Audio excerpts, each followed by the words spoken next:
জামাত ইসলামী বাংলাদেশের সম্মানিত আমির, আল্লাহু আকবার। কেউ যদি আল্লাহর ওলি দেখতে চায়, কেউ যদি সাক্ষাৎ আল্লাহর ওলি দেখতে চায়, কেউ যদি একজন সাক্ষাৎ আল্লাহর ওলি দেখতে চায়, সে যেন জামাত ইসলামীর আমির ডক্টর শফিকুর রহমানের দিকে তাকিয়ে দেখে। নিঃসন্দেহে একজন মুখলেস মানুষ, আলেমদেরকে হৃদয় থেকে ভালোবাসা, দরদ করা একজন মানুষ। সেই মানুষটা প্রয়োজনীয়তা অনুভব করেছেন একটা বাংলাদেশকে সংস্কার করার জন্য, নতুন একটি বাংলাদেশ নতুন প্রজন্মকে উপহার দেওয়ার জন্য। আর তাতে প্রয়োজন হলো ওলামায়ে কেরামদের প্রত্যক্ষ পরোক্ষ সহযোগিতা ভূমিকা।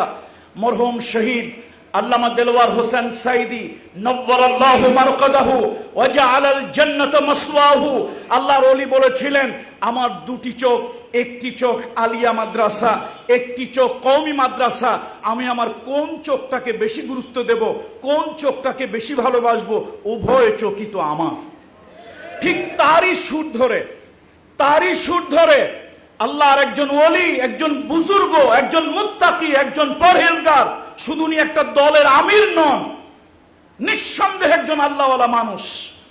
ডক্টর শফিকুর রহমান তিনিও বলেছেন, তিনি আমির হওয়ার পরই বাংলাদেশের আলিয়া, কওমি, পীর, মাশায়েখ, বিভিন্ন ওলামায়ে কেরামদেরকে দুর্দিনে দুঃসময়ে ডেকে ডেকে ঘন্টার পরে ঘন্টা তিনি মিটিং করেছেন, তাদের মতামত নিয়েছেন এবং আক্ষেপ করে বলেছেন, আমি আলিয়ার কওমির ভেদাভেদের দেয়ালটা ভেঙে দিতে চাই।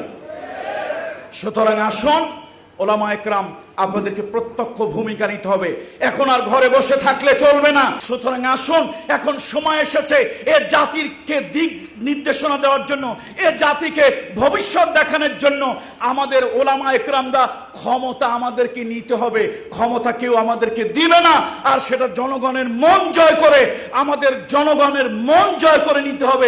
ওলামায়ে কেরামদের ঐক্যবদ্ধ হতে হবে, সীসা ঢালা প্রাচীরের মতো হতে হবে, এবং আমরা ঐক্যবদ্ধভাবে এ জাতিকে আগামী দিনে কিছু একটা দিতে চাই। আল্লাহ তাআলা আমাদেরকে সেই তৌফিক দান করুন।